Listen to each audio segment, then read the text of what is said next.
Bienvenue à bord du vaisseau Hypersensas.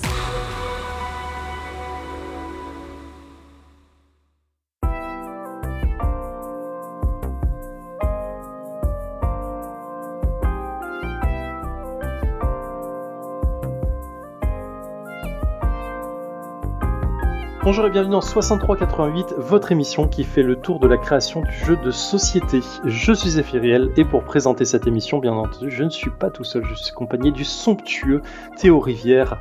Bonjour Théo. Salut Zef, comment vas-tu ? Très bien, je te remercie. Et toi, comment vas-tu ? Eh ben ça va pas mal, ça fait encore presque un petit temps qu'on n'avait pas enregistré, alors ça me fait plaisir de retrouver le micro et de repapoter avec toi et avec notre invité mystère. Absolument, notre invité mystère. On a le plaisir, l'honneur et le privilège de recevoir le fondateur et directeur de Helvétique, Adi Barkat. Bonjour à toi Adi. Bonjour Zef, bonjour Théo. Salut. Comment vas-tu ? Je vais très bien, merci. Pas trop stressé pour cette émission ? Ah, c'est le track complet. Non, mais je suis un grand fan du podcast et j'adore ça, je suis tout content de vous rejoindre aujourd'hui. Très gentil à toi. Merci d'avoir accepté l'invitation. On va discuter ensemble de la vision de l'éditeur dans la création du jeu de société selon ta maison d'édition, Helvétique.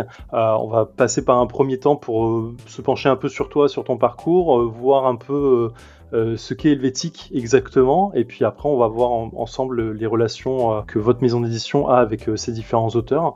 Et puis, je propose de commencer tout de suite par le vif du sujet. Toi, en tant que personne vivante et aimante dans le monde, quel type de joueur, toi, tu es de base, déjà ? Alors, je découvre le jeu de société au milieu des années 2000 grâce à un auteur, Sébastien Pochon, que j'ai invité à une sortie de boîte. Je l'avais écouté à la radio et je lui ai lancé un coup de fil comme ça. Et il vient avec un sac de jeux, puis je découvre Citadel, les Chevaliers de la Table Ronde, Lost Cities et aussi tous les jeux de Sébastien qui étaient en développement. Avant cela, j'ai grandi en Algérie et où on joue beaucoup à la coinche, assez peu aux autres jeux de société. J'ai quand même eu droit au Monopoly, au Scrabble et à Milborn. Mais je dois dire, je ne connaissais pas beaucoup les jeux de société avant ma rencontre avec Sébastien. Et quand j'étais étudiant à l'école polytechnique à Lausanne, il y avait un club ludique, mais je ne l'ai pas rejoint, j'avais plein d'autres intérêts. Et je regrette, bien entendu, maintenant, si j'avais su. Tu as fondé Helvétique en 2008, c'est ça ? C'est bien ça. Qu'est-ce qui a poussé, en fait, cette idée de faire de l'édition de jeux ? Est-ce que c'est le fait d'avoir justement considéré les premiers jeux un peu modernes avant ça et t'es arrivé dedans, ou est-ce qu'il y a une autre histoire derrière ? Ouais, j'ai l'impression qu'il y a beaucoup d'éditeurs qui sont à la base très passionnés de jeux et qui, à un moment donné, se disent « Ah tiens, je vais monter ma maison d'édition ». Pour ma part, c'est plus un épisode de vie. À l'origine des éditions Helvétiques se trouve le jeu éponyme qui a été inspiré par ma procédure de naturalisation. Donc j'ai eu la chance et surtout les notes au lycée en Algérie d'aller étudier à Lausanne comme je l'ai dit. J'y ai trouvé une formation géniale, un environnement très épanouissant, au point de décider de rester en Suisse et de devenir un citoyen votant. Et j'ai passé des examens pour devenir suisse et j'ai ressenti un filon ludique là-dedans. J'ai ressenti une histoire que les gens avaient envie de vivre avec moi quasiment. Puis allé voir Sébastien, je lui ai demandé qu'est-ce que tu en penses ? Est-ce qu'il y a un jeu à faire ? Et au bout de 5 minutes, on s'est mis à brainstormer. 20 mois plus tard, arrivait le jeu Helvétique. Donc le jeu conçu par le trio Pochon, Braf, Catala, qui ont conçu un jeu à la fois 2 jeux en un, donc un jeu politique, un jeu de gestion vraiment, où on est citoyen et puis on progresse dans la matrice politique helvétique, et puis un jeu de culture générale. C'était censé être un projet hobby comme on peut en faire des fois et s'arrêter là. Et comme par manque de ressources, je me suis occupé de toute la partie éditoriale du jeu, je l'ai fait produire chez Ludofact en Allemagne et tout ça. Et j'ai continué au point où j'étais là, mais attends, mais c'est génial, j'aurais jamais pu penser que j'allais faire ça dans ma vie.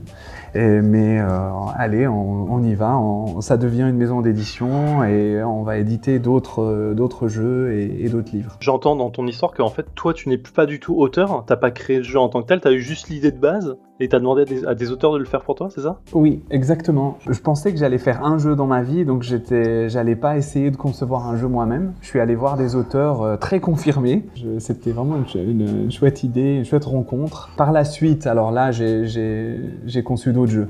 Mais le premier, effectivement, conçu par le trio Pochon, Brave, Catala. Fort du succès, si je comprends bien, si je lis bien correctement ce qui est noté sur votre site, fort du succès sur la zone suisse, en Suisse en fait du jeu, il a été ensuite exporté un peu à l'international. Comment ça s'est passé en fait le passage à l'international, parce que ça paraît un peu bizarre quand je le dis comme ça, mais finalement vous êtes passé d'abord sur un marché francophone, ou vous êtes passé tout de suite par un truc en mode traduction et puis go langue anglaise, voire langue même localisée? Alors, c'est intéressant de revenir sur l'épisode helvétique. Déjà, on en a vendu plus de 40 000 exemplaires, quasiment uniquement sur le marché suisse. C'est énorme, parce qu'un best-seller suisse, normalement, c'est 2000 exemplaires par année.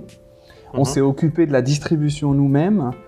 On n'a jamais cherché à rejoindre le marché du jeu tel qu'il existait. Comme je vous dis, c'est vraiment de l'impro total. Et à la fin, on finit par créer un outil de distribution qu'on utilise toujours aujourd'hui, qui est assez phénoménal en Suisse. Et puis par la suite, c'est vrai, de par le parcours de vie, on a eu envie d'aller à l'export et de jouer sur la carte du monde, quoi, par intérêt linguistique, culturel, tout. Et c'est à partir de, je dirais, 2013-14 qu'on sort de Suisse. C'est assez lent, hein, entre 2008 et 2013. Ça correspond à une période où, en gros, au début, c'était encore un hobby, et puis ensuite, c'est devenu une maison d'édition, mais en gros, l'idée, c'était d'assurer un peu les arrières avant de sortir vraiment. Et puis, dès notre arrivée sur le marché international, en fait, on a pris un stand à Nuremberg, qui est vraiment le salon international. On arrive avec quelques créations. Personne ne nous connaissait. Et puis, assez rapidement, on arrive à partir sur une première gamme de jeux qui s'appelle Matchbox, qui va finalement être exporté dans 15 pays. C'était vraiment chouette de réussir ça, alors qu'on était un peu des externes au marché du jeu, quoi. Deux choses. Théo, toi, quand t'entends 30 000 boîtes juste sur le marché suisse, ça te paraît dingue, non? J'imagine. Enfin, moi, ça me paraît fou. C'est vraiment beaucoup, et c'est impressionnant, surtout sur une maison d'édition qui se crée autour de jeux, ce qui est pas si commun que ça. Mine de rien, des maisons d'édition qui se créent autour d'un jeu, souvent c'est le premier, et le premier est pas toujours le plus gros succès. Il y a le temps de tisser un réseau, de rencontrer des acteurs, etc. Et même si là tu l'évoques, et Sébastien Pochon, Malcolm Braft et Bruno Catala sont effectivement déjà à ce moment-là des acteurs majeurs et très importants sur le marché ludique, et encore plus en Suisse.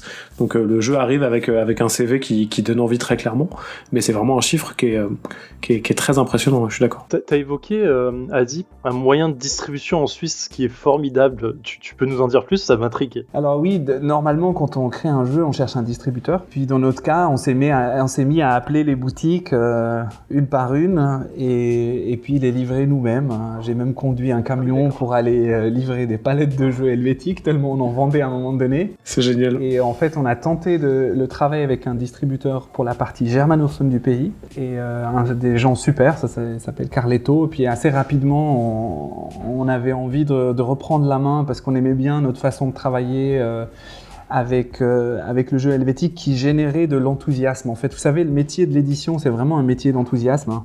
Il faut s'enthousiasmer pour l'auteur, pour la création, pour l'objet fini, hein, édité, et transmettre cet enthousiasme. Et on a bien aimé le faire, en tous les cas, sur ce marché suisse, pour pouvoir aussi comprendre un peu toute la chaîne et s'auto-former sur un marché qu'on connaissait assez peu au départ. D'accord, donc quand tu disais formidable, c'était un peu ironique sur la situation de prendre le camion toi-même pour aller livrer les trucs?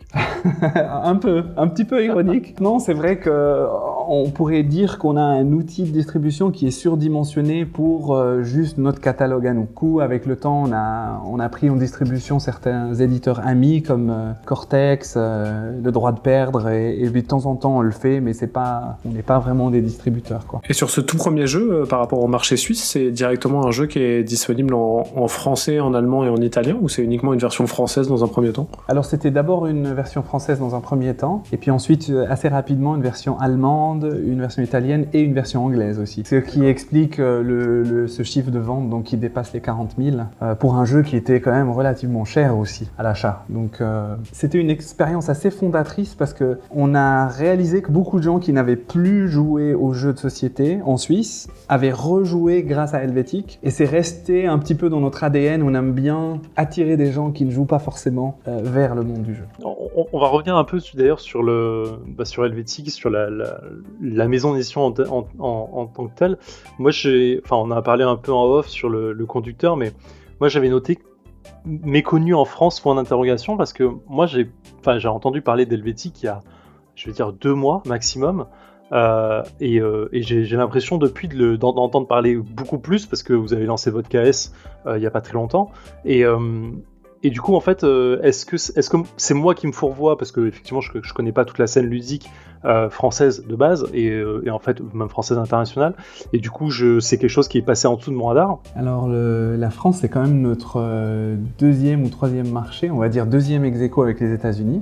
On a signé des best-sellers assez extraordinaires en France. Donc, par exemple, Bandido, je pense que c'est 60 000 exemplaires vendus en France. C'est vrai qu'on, contrairement à un Cosmos ou d'autres éditeurs, on ne va pas forcément afficher en grand notre logo sur toutes les boîtes. Puis, donc, du coup, clairement, on gagne.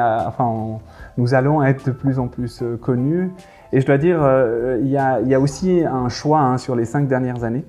De laisser un petit peu plus la main à nos distributeurs sur la communication parce que maintenant on est distribué dans 30 pays, ce qui est super intéressant pour nous et pour nos auteurs. Et ça, pour une boîte comme nous, c'est un boulot incroyable pour monter ça. Je ne sais pas si vous vous rendez compte, mais en gros, il faut aller au salon, il faut envoyer des protos, il faut convaincre, signer des contrats, produire, livrer, offrir un service incroyable. Et pendant qu'on faisait tout ça, on a choisi de ne pas être aussi en front dans la communication en France par exemple. Ce qui peut peut-être un peu expliquer qu'on était peut-être moins présent sur les salons que d'autres, mais on est présent en France depuis 2014. Et puis depuis à peu près une année, maintenant qu'on a atteint un certain nombre de pays, on se dit on est très bien comme ça, il ne faut pas forcément nécessairement rajouter plus on avance sur la communication également et normalement vous allez pouvoir voir ça de plus en plus. On va aller jusqu'à bientôt lancer un site internet qui s'appelle helvetic.fr et helvetic.be pour parler directement au public là-bas. Aujourd'hui, la société, vous êtes composé de combien de personnes en tout? Parce que depuis 2008, ça commence à faire un bail quand même. Vous avez, là, je regarde le site rapidement. Je décompte plus d'une vingtaine de jeux. Des livres. Nous sommes 12 personnes, plus des stagiaires en ce moment, au nombre de 4, ce qui est énorme. D'habitude, on n'en prend pas autant, mais là, on a des candidates et des candidats incroyables, donc on les a recrutés. Et à partir du 1er juillet, on aura 2 collègues supplémentaires parce qu'on a repris une maison d'édition dans le livre. Ce qu'il faut dire qu'Helvétique, c'est aussi un éditeur de livres. J'ai compté, nous avons 48 jeux actifs au catalogue. Et quand je dis 48, je compte pas toutes les localisations. Donc c'est vraiment des jeux, donc pas les barcodes, mais plutôt vraiment la référence unique. Pour les livres, on est à 80. Donc c'est quand même pas mal de titres. Dans les jeux, nos plus connus, c'est Bandido, Bandida. Bandido, on a atteint 280 000 exemplaires vendus dans le monde, donc à notre échelle, c'est génialissime. C'est vraiment un jeu qui mérite à être connu. Toute la gamme Pocket, à chaque fois qu'on en sort un, on atteint des chiffres assez intéressants, très très intéressants même. On a la gamme plus récente qui est un peu qu'on appelle After Dinner. Avec des jeux comme Compromat, Omerta et bientôt un jeu de Rainer Knizia qui sort qui s'appelle Art Robbery. Puis une gamme de jeux en bois qui est aussi pas mal connue en France aussi, avec des jeux comme Team Up.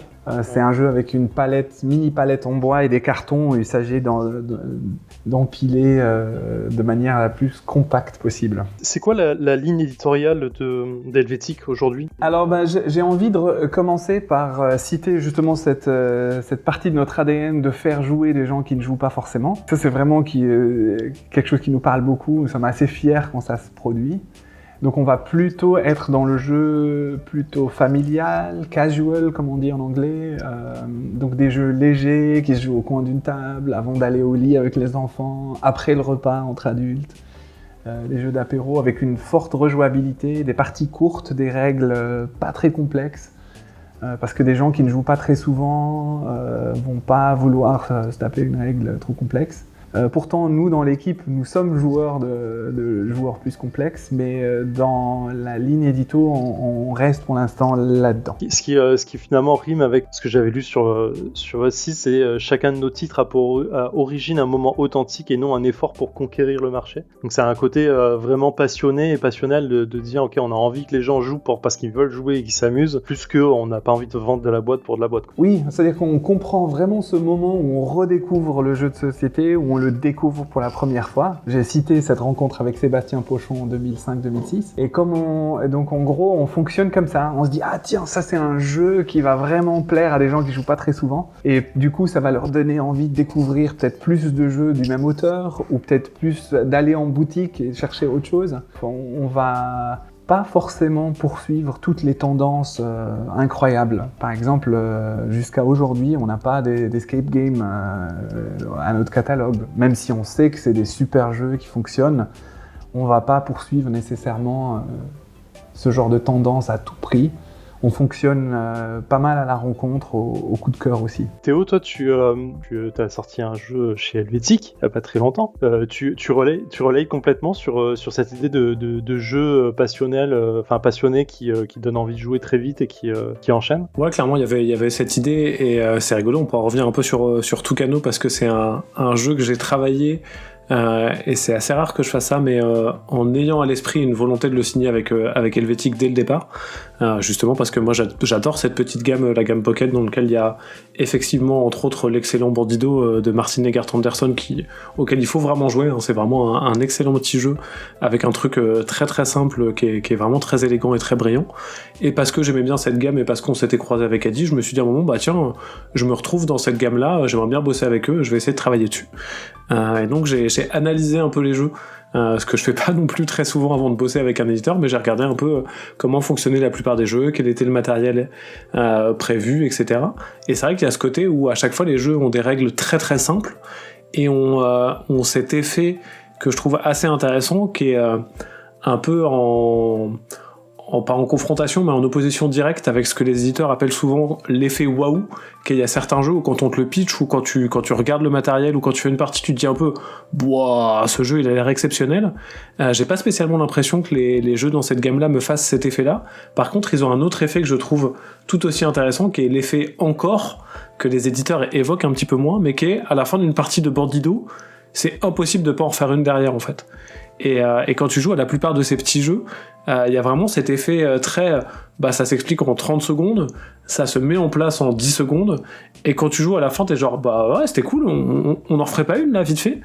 Et vraiment, ça, je pense que c'est un très bon moyen d'avoir un aspect passerelle vers les nouveaux joueurs et les nouvelles joueuses, parce que c'est des sensations, c'est des jeux qui te mènent pas forcément sur un terrain complètement inconnu, mais qui te proposent des sensations de jeu vraiment très agréables. C'est assez confortable comme jeu en fait. Et donc je me suis bien retrouvé dans cette gamme-là, et je me retrouve bien dans cette définition de jeux qui vont attirer des nouveaux joueurs et des nouvelles choses. Très chouette collaboration avec Théo. C'est vrai que c'est un jeu qui était vraiment fait pour la gamme. En plus, le thème était super bien choisi.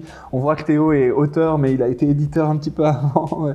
La collaboration s'est hyper bien passée. Je crois que c'est plutôt avec Chloé que tu as travaillé, notre éditrice. Tout à fait, ouais. Qu'on a eu vraiment très peu de choses à faire sur le jeu. Je crois au final, on a discuté, on a changé une chose. On n'a pas eu le temps d'échanger pas mal là-dessus, parce que le jeu n'est pas sorti il y a longtemps, mais je trouve qu'il y a vraiment... Là, je te fais un peu de pub, Théo, mais il y a vraiment un effet, un goodwill Théo Rivière assez incroyable, parce qu'en fait, on sent que les gens ont envie de tester le jeu parce que ça a été fait par Théo. Et donc, du coup, il est à fond partagé sur les réseaux sociaux. Enfin, ça fait vraiment plaisir à voir.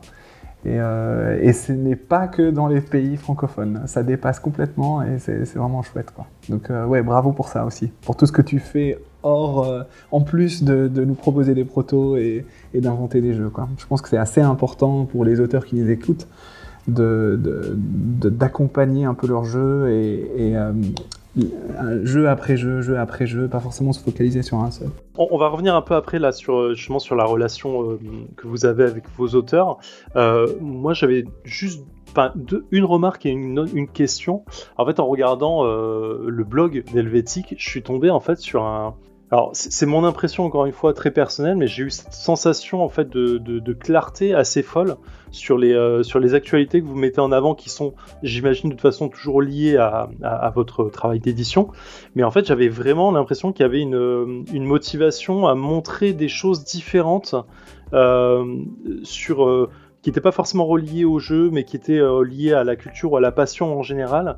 Et en fait, j'ai mis dans le conducteur, moi j'avais l'impression de voir même presque cette sensation de dire un blog de tourisme, dans le sens, regardez ce qu'on peut faire ici, regardez, là on peut faire du puzzle, essayer de lire ce bouquin, machin. Et avant, en fait, il y avait une sensation étrange d'ouverture vers plein de choses. Alors, ça va forcément avec ce que vous faites aujourd'hui, puisque vous faites aussi de l'édition de bouquins.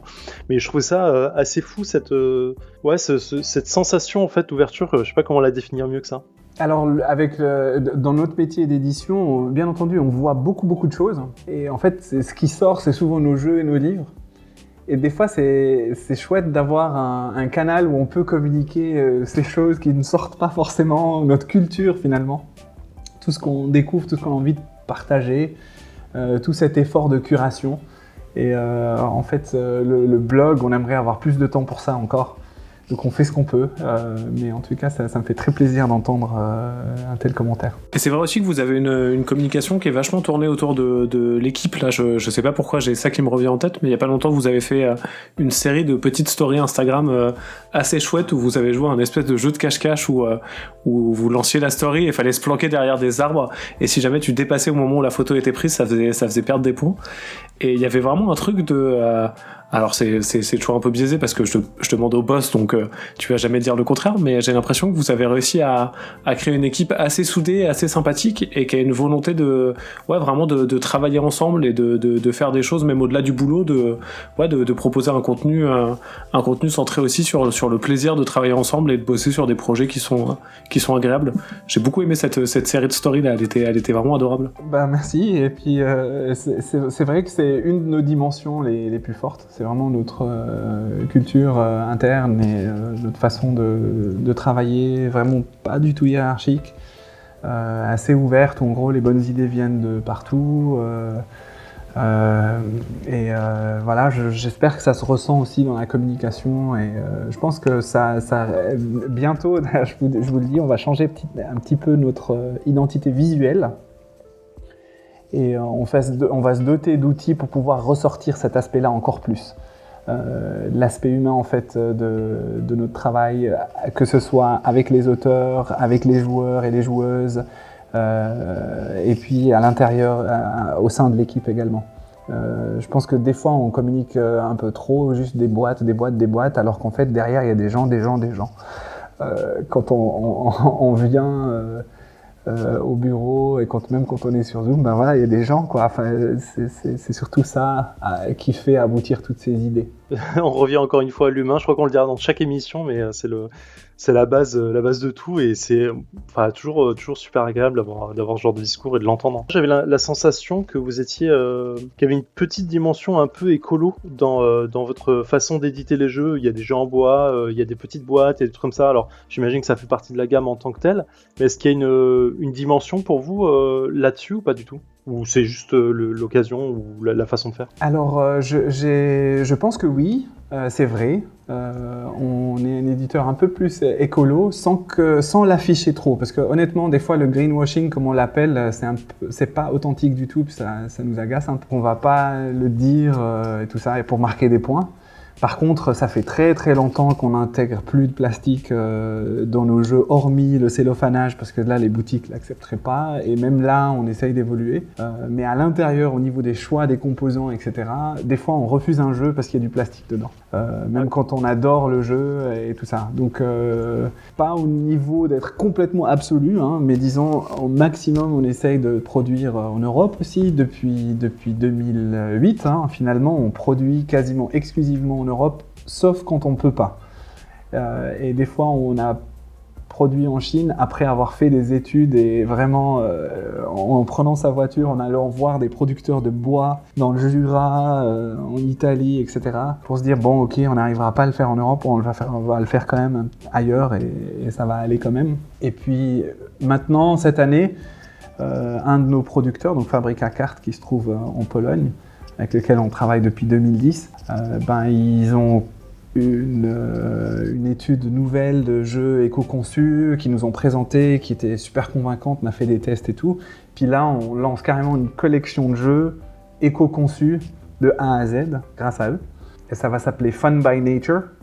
Et c'est l'occasion pour nous aussi de lancer des jeux sur des thématiques éco. Et on va aller plus loin que juste la mécanique et le thème. On va aussi accompagner ces jeux de livrets pour sensibiliser à une problématique écologique et inviter les joueuses et les joueurs à aller plus loin que le jeu. D'ailleurs, on le fait en partenariat avec un magazine fort sympathique qui s'appelle le Magazine de la Salamandre, qui existe depuis très très longtemps. Et donc là, on va jusqu'au bout de la démarche, mais même cette gamme-là, je pense pas qu'on va afficher dessus que c'est nécessairement éco-conçu. C'est moi qui vous le dis maintenant. Voilà, mais donc au niveau de la fibre, oui, clairement on fait attention à cela. C'est bizarre quand même, j'ai envie de dire c'est bizarre et c'est bien à la fois parce que vous faites les efforts pour, mais de pas justement communiquer dessus pour pas faire un élément de communication, d'argument de vente, c'est à la fois, c'est très perturbant tout de suite dans mon esprit parce que j'ai envie de dire, bah non, justement, faut le mettre en avant parce que c'est important de le montrer et de vouloir faire bouger les choses. Mais effectivement, cette notion que tu as évoquée, le greenwashing et de vouloir se donner l'idée d'eux et qui n'est pas forcément respectée en face, je l'entends aussi. Mais du coup, ça rebondit vraiment à ce que tu disais sur le côté passionné de faire des jeux pour les jeux et de vouloir parler encore une fois d'humain et de tout ce qui regroupe tout ça, de vouloir bien faire les choses quoi qu'il arrive, pas forcément s'en vanter de le faire. Oui, parce que je pense que s'en vanter, bon déjà c'est une sacrée pression que tu te mets quand tu te vantes, ok. Tu vas, est-ce que tu es cohérent sur toute la ligne? Donc en gros, je pense que c'est plus honnête de l'être et de pas forcément en profiter pour nécessairement vendre quelques boîtes de plus, quoi. Voilà, tout simplement. On va passer sur les relations avec les auteurs, vous, en tant qu'éditeur helvétique. Au niveau de la recherche de nouveaux protos, est-ce que vous avez des envies ponctuelles ou est-ce que, comment ça se passe? Est-ce que vous avez des créations en interne, oui ou non, et est-ce que si oui, quelle est la part de réception que vous avez en externe par rapport à ce qu'il y a fait en interne? Alors là, il y a pas mal de questions. Oui, donc on est désolé, j'ai tout balancé d'un coup. De nouveaux protos. On en reçoit de plus en plus et c'est vraiment génial. Je trouve que chaque fois, c'est des moments de rencontre et c'est très enrichissant. On a même mis en place un processus interne que j'ai hérité d'une ancienne vie pour pouvoir traiter les protos aussi rapidement possible et donner un retour de qualité aux auteurs qui nous contactent. Et donc la majorité des jeux qu'on va publier, c'est des jeux d'auteurs. De temps en temps, on a des créations en interne, mais donc ça représente peut-être 10-20%. Même si, je dois dire, c'est assez tentant d'avoir un auteur en résidence chez nous, ça serait rigolo en fait, comme processus d'essayer d'inventer des jeux ensemble, mais à l'interne. Peut-être qu'un jour on le fera. Mais en tout cas, chez nous, moi j'ai conçu des fois quelques jeux avec Sébastien Pochon, comme Team Up, comme toute la gamme de quiz par équipe qui s'appelle IQ, qui sont des quiz qui mélangent une mécanique à la Time's Up, qui ont pas mal de succès sans faire trop de bruit. Et puis là, dans la gamme Fun by Nature, notre éditrice, donc Chloé, a inventé un jeu qui s'appelle Fly Away, et je pense qu'elle est fière de ça. Et nous aussi, on est fiers de son travail, et voilà, pourquoi pas en fait. Mais la plupart du temps, on est en contact avec les auteurs. Le schéma que tu disais sur la réception des protos et la communication rapide vers l'auteur sur ce dernier, tu peux rentrer un peu dans le détail ou En fait, on a mis en place des outils de suivi professionnels en ligne, quoi, des logiciels qui permettent de vraiment répertorier tout, de savoir tout le temps où est-ce qu'on en est, parce qu'en fait, à un moment donné, quand tu as une masse de soumissions, si t'es pas organisé, tu peux pas répondre aux gens comme il faut. À côté de cela, il y a aussi une organisation interne, c'est-à-dire qu'on a vraiment formalisé le processus de réception d'un prototype. Et donc on les passe comme ça à travers le processus. Et je dois vous dire, le travail sur la recherche de proto, c'est à la fois être organisé pour passer à travers toutes les étapes et à la fois être un petit peu chasseur et chasseuse à l'affût du jeu incroyable. Parce que finalement, c'est pas juste de passer le processus et de manière routinière. Mais donc voilà, donc il faut absolument être organisé pour être en mesure de trouver vraiment ce qu'on cherche. Et puis ensuite, nous, avec les auteurs, j'ai l'impression que de plus en plus, on arrive à expliciter assez clairement une ligne éditoriale ferme, parce qu'on a des gammes claires. Comme Théo, par exemple, qui a conçu Tucano, il savait exactement ce qu'il faisait. Et de plus en plus, les auteurs nous contactent, même ceux qu'on ne connaît pas, qui disent « Ah, j'ai conçu quelque chose qui pourrait être bien à côté de Tucano ». Et puis, on a d'autres gammes, comme la gamme en bois, bientôt la gamme Fun by Nature, la gamme After Dinner. Et à côté de ça, on dit toujours aux auteurs, contrairement peut-être à d'autres éditeurs qui sont très en gamme et qui sortiront jamais de ça, nous, on est toujours à l'affût aussi de cette idée un petit peu folle qui ne fit pas une gamme ou qui un jour démarrera une gamme. Donc on est assez ouvert à cela. C'est-à-dire qu'on n'est pas, je peux vous le dire, hein, en réunion édito, on n'est pas là à dire ah non, ça fit aucune gamme, on ne va pas le faire. On va d'abord réfléchir à l'idée et se dire est-ce que c'est un potentiel coup de cœur ou pas. Et à nous de trouver une cohérence après.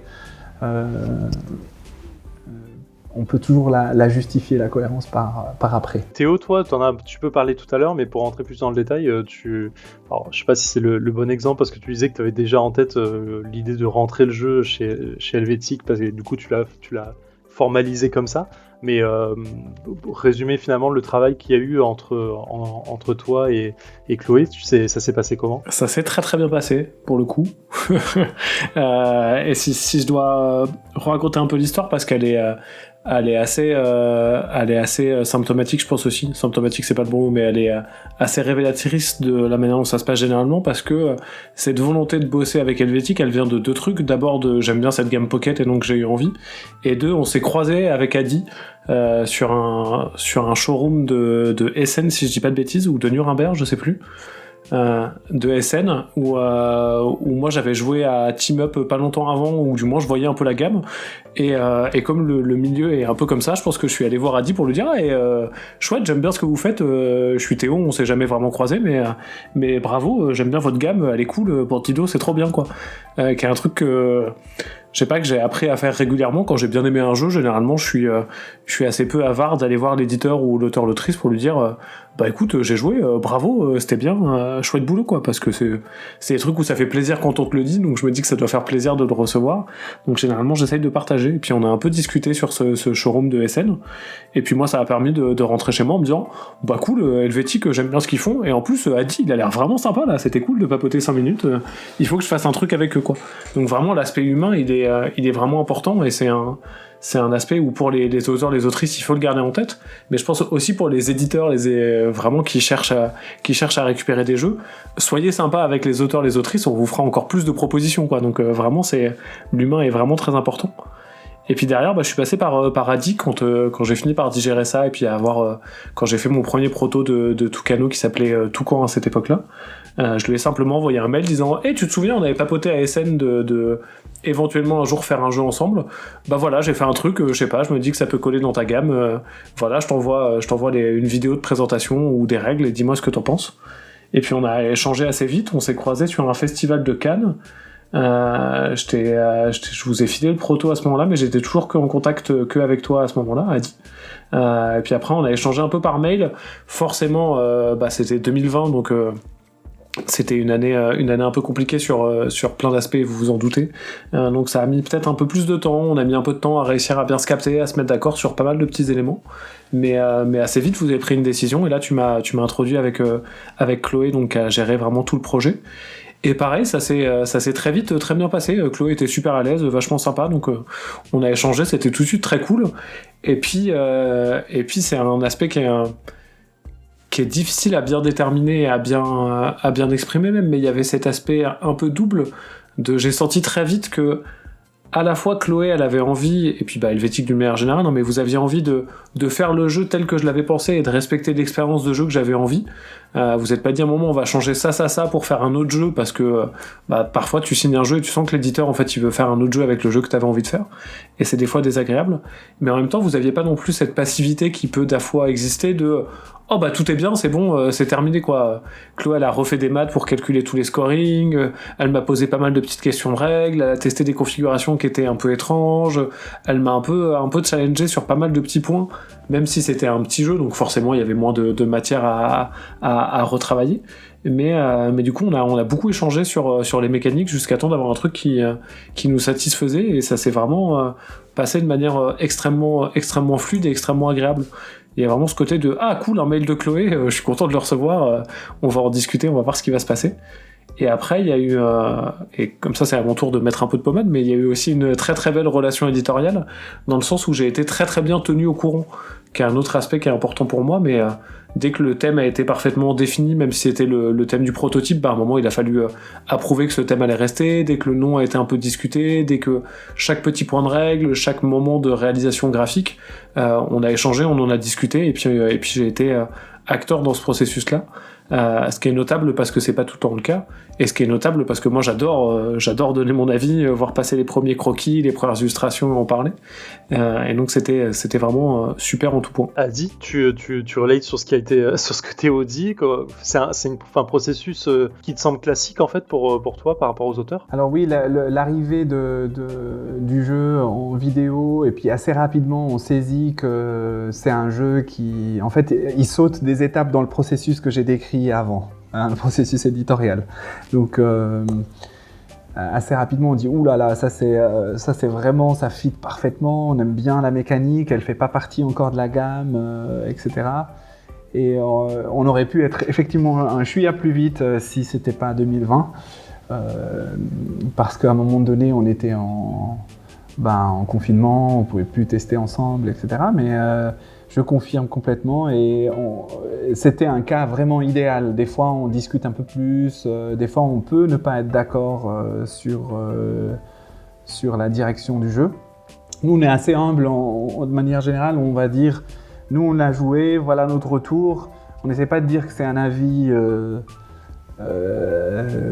tranché, que c'est comme ça, quand on dit nous on y a joué, voilà notre retour d'expérience. Est-ce que toi tu as testé avec des joueurs jeunes par exemple? Nous on va aller tester avec des joueurs jeunes, revenir vers toi à discuter. En fait c'est assez bienveillant, et puis l'idée c'est de pas forcément essayer d'imposer notre patte, mais plutôt de travailler ensemble avec l'auteur. Puis après il y a certains auteurs qui nous laissent complètement la main, qui veulent plus entendre parler du jeu dès qu'il est signé. Il y en a. Et puis il y en a d'autres où on sent que c'est vraiment leur premier jeu. Et des fois ça a fait capoter la collaboration parce que c'était leur premier jeu, ils voulaient pas changer quoi que ce soit. Même quand pour nous le jeu était limite un petit peu cassé, où on essayait de proposer des idées de changement et que ça allait pas, quoi. Donc voilà, ça arrive aussi. C'est vraiment l'infime minorité des cas. La plupart du temps, ça se passe de manière directe et bienveillante. Et donc du coup, cette motivation à travailler avec l'auteur En fait, la façon dont je l'entends, c'est vous avez vraiment envie de respecter au maximum la vision de l'auteur du jeu de base, et donc de pas forcément changer les choses au maximum. Mais justement essayer de tout fitter, c'est toujours dans cette optique de garder la passion de la création de base de la personne qui vous apporte le jeu. Oui, c'est-à-dire que les personnes qui inventent ou qui vont fonder une maison d'édition, enfin il y a toujours quelque chose, une inspiration initiale qu'il faut absolument respecter. Après, on peut peut-être discuter sur comment rendre le jeu un peu meilleur, mais je pense pas qu'il faut complètement dénaturer le truc. Parce que sinon, on se dit, peut-être qu'on n'est pas les bons éditeurs, quoi. Sinon, on veut l'amener dans un... Peut-être qu'il lui faut un autre papa et une autre maman, quoi. Donc voilà, c'est ce que je décris. Après, je le disais avant, il faut être un petit peu humble, parce que le jeu Passion Zero, ou Safe Passion Zero, quand je l'ai joué la première fois, j'ai adoré.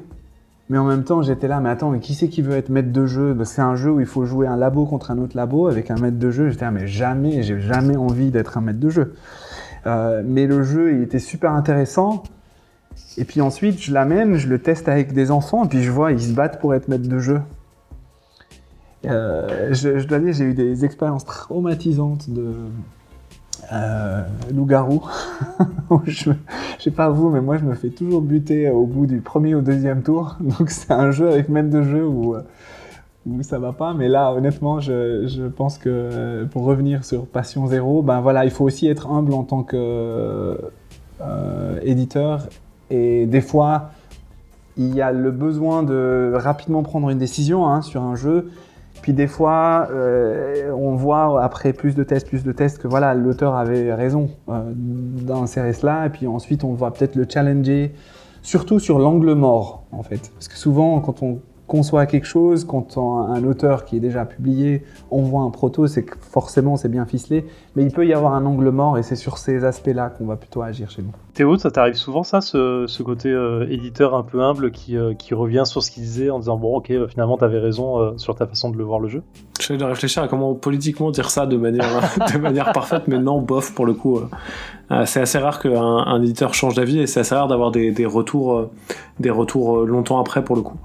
Donc ça m'est pas spécialement trop arrivé.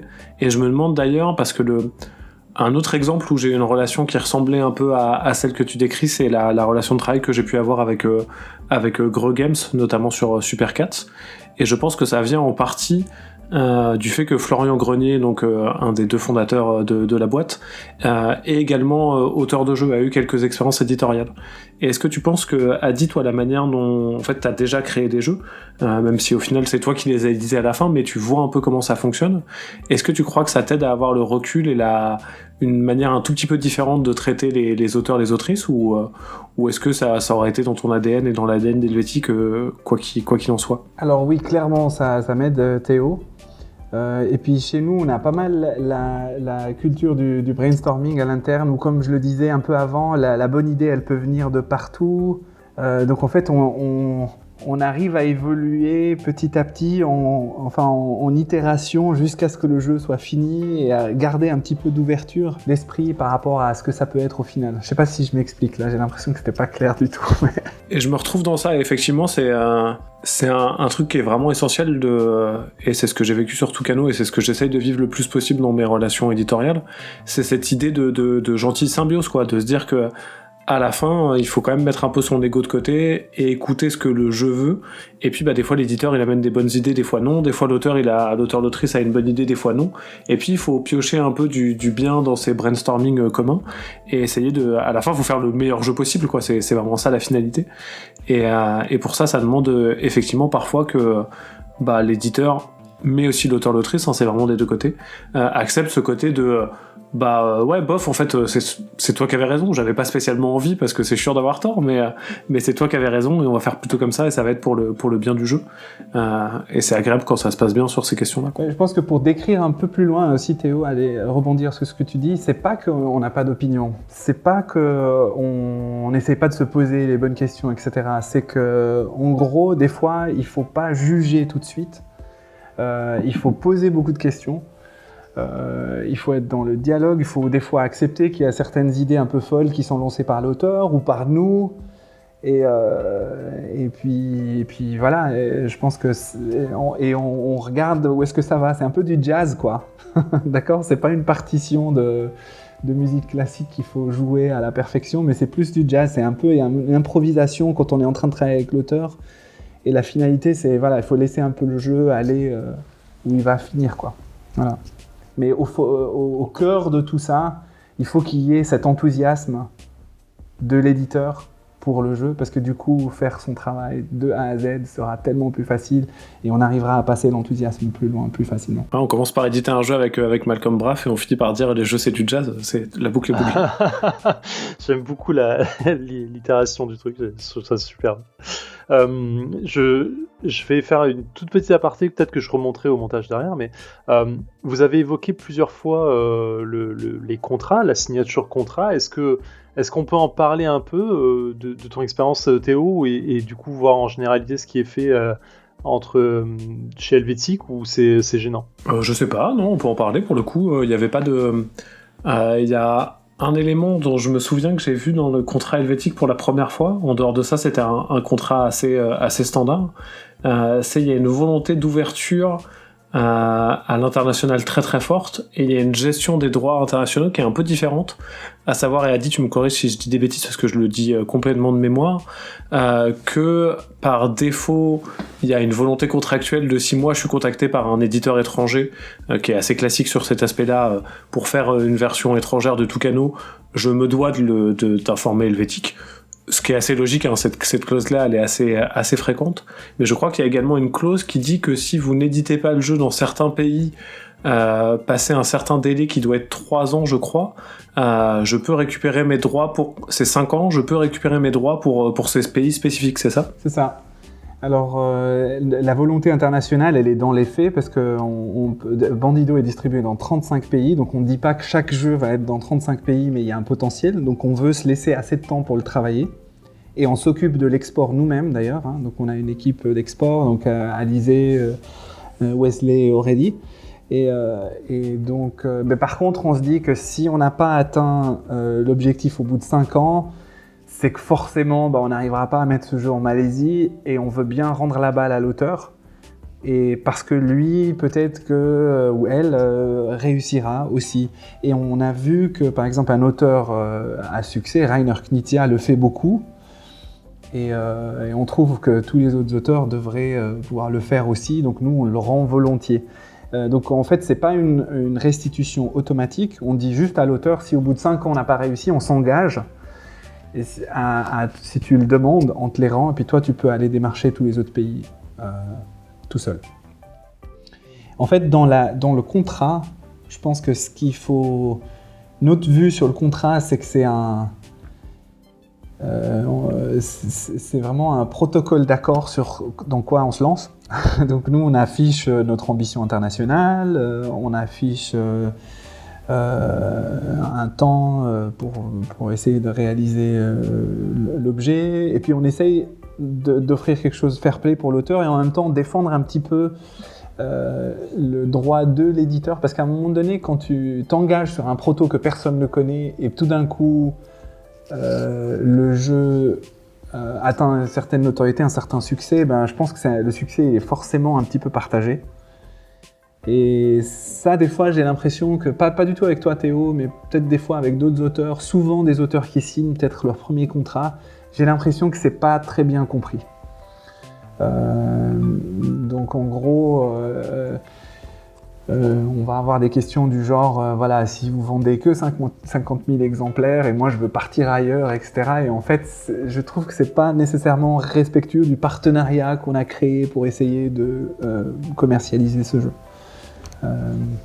Et jusqu'à maintenant, on n'a jamais eu de problème, hein. Mais j'insiste vraiment sur ce côté partenariat, qu'à un moment donné, si le jeu a atteint un certain succès, voilà, c'est la patte des deux, et puis il faut faire en sorte que le contrat il permette que cette relation continue, quoi.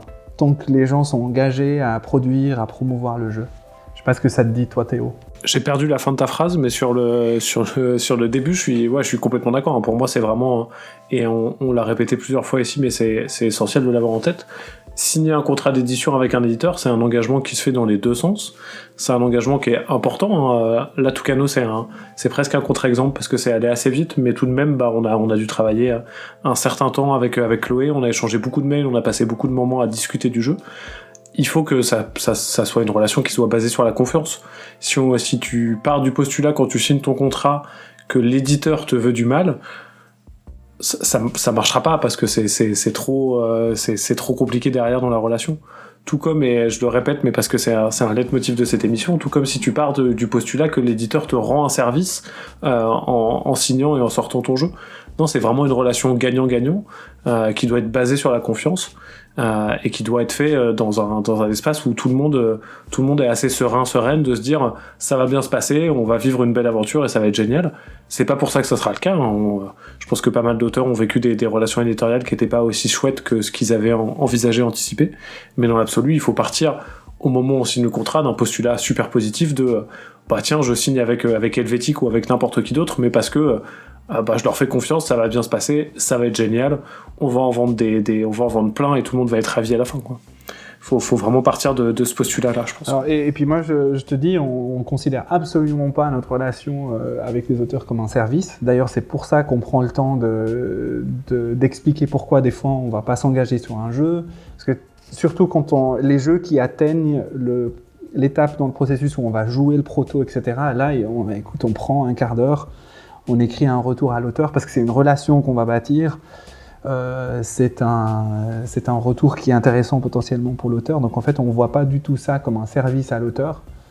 C'est une relation, un partenariat, quoi. Même quand on ne travaille pas encore ensemble, potentiellement, c'est un partenariat qui commence au premier échange d'email. Et je dis pas ça pour que ça sonne bien ni quoi que ce soit. C'est vraiment notre façon de voir la chose. Et je pense qu'elle devrait être standard, quoi, en fait, dans le milieu.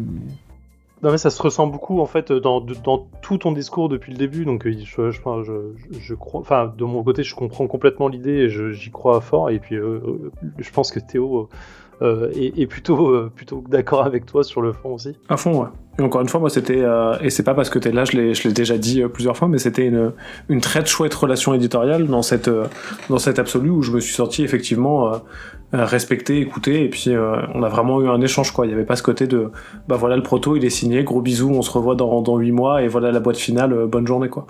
Il y a vraiment eu des échanges, on continue d'en avoir. J'ai des mails réguliers de Chloé où on discute. Alizé me fait des retours de presse, des articles qui sont passés sur le jeu, on échange vachement. Et ça, c'est, je te rejoins dans cette idée de tisser une relation.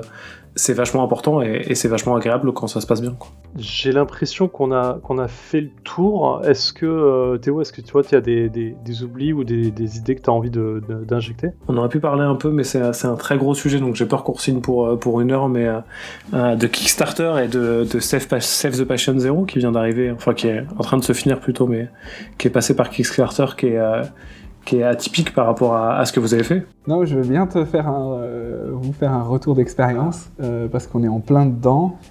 Alors c'est un projet qu'on a lancé sur 23 jours parce qu'en fait on sait qu'un Kickstarter sur 30 jours c'est éreintant, c'est un marathon. C'était beaucoup plus dur que ce qu'on pensait. Mais on en a tiré des leçons assez fortes. Par exemple, on a lancé le jeu en disant que voilà, si on atteignait un certain objectif, on allait pouvoir peut-être développer une application mobile qui allait servir de maître de jeu pour être un complément. Et puis honnêtement, j'ai l'impression que la communauté Kickstarter attend que le jeu soit complètement prêt, quoi, sur la plateforme. Il n'y a rien que tu peux rajouter. En fait, tout ce que tu rajoutes, c'est juste pour embellir la version que tu vas finalement proposer sur Kickstarter et justifier pourquoi les gens vont pouvoir s'engager dessus. Une autre chose, c'est que souvent, et ça on le savait un petit peu avant, hein, les jeux qui se retrouvent sur Kickstarter, c'est pas forcément le genre de jeu que fait Helvétique. C'est beaucoup plus des jeux ultra riches en termes de thématiques, beaucoup de figurines, beaucoup de matos, etc. Et donc on l'a testé, on l'a vu, c'est vrai que c'est assez frappant. Mais en tous les cas, on est très content de l'avoir fait. Nous, on adore vendre des jeux en boutique, mais là, c'était une chance pour nous de faire de la co-création beaucoup plus que d'habitude. Que ce soit avec la communauté de joueuses et de joueurs, que ce soit avec j'allais dire influenceurs, pas vraiment, mais ouais, des gens qui connaissent bien le jeu, qui publient des vidéos, etc. Ils nous ont tous fait des super retours des jeux. Ça nous a forcé à créer 70 boîtes de prototypes qu'on a envoyés avant. Donc en fait, on est sorti complètement de notre zone de confort. Et c'est là qu'on apprend le plus. Donc on a fait ce pas de côté. Ça ne veut pas dire qu'on a atteint un succès énorme avec ce Kickstarter. Mais qu'est-ce qu'on aura appris même sur l'édition, sur la relation avec les joueurs, sur la façon comment fonctionne aussi la communauté Kickstarter. Parce qu'en fait, c'est bien beau de regarder ça de loin et de se dire voilà ce que j'en pense, mais de mettre le pied dedans et de voir comment ça fonctionne, c'est la meilleure façon d'apprendre. Donc je vous le dis vraiment en toute honnêteté, on n'a pas atteint l'objectif qu'on s'était fixé. À moins d'un miracle sur les 2 derniers jours. On a financé le projet mais les gains invisibles que tu vois pas sur la plateforme, ça c'était génialissime. Et voilà, au final, on est content de l'avoir fait. Quand tu parles de gains invisibles qu'on voit pas sur la plateforme, c'est quoi? C'est l'expérience pure et dure du Kickstarter ou c'est aussi la communication pure et dure qui a tout autour de ça et qui amène autre chose? C'est qu'à la fin, on va faire un meilleur jeu, ça j'en suis convaincu. On a par exemple eu pas mal de suggestions de nouveaux outils auxquels on n'avait pas pensé nous à l'édito, et puis voilà, on les a maintenant, on va les intégrer dans le jeu.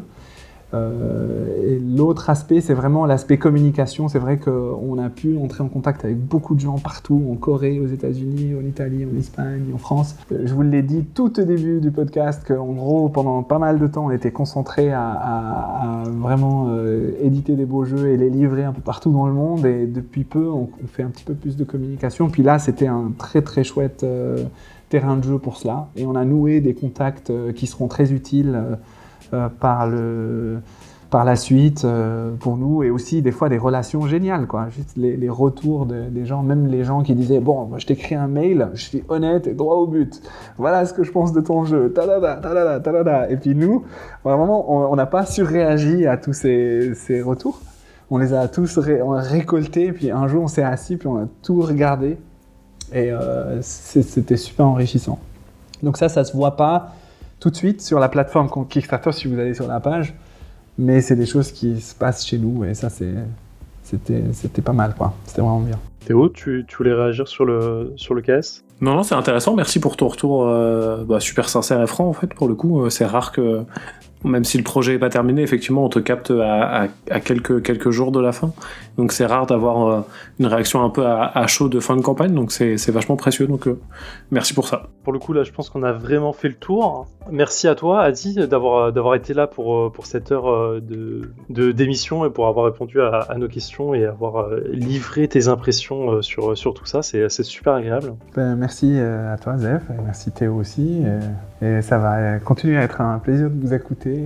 Et je trouve que c'est vraiment chouette d'aller sur justement ce genre de terrain, ce genre de questions qu'on ne reçoit pas forcément d'habitude.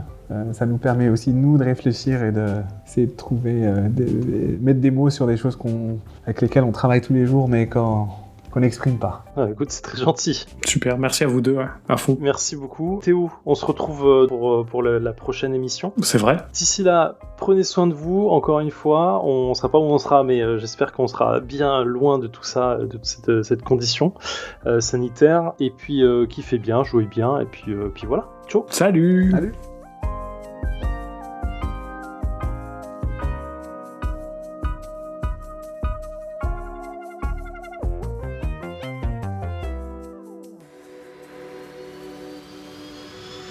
Fin de transmission.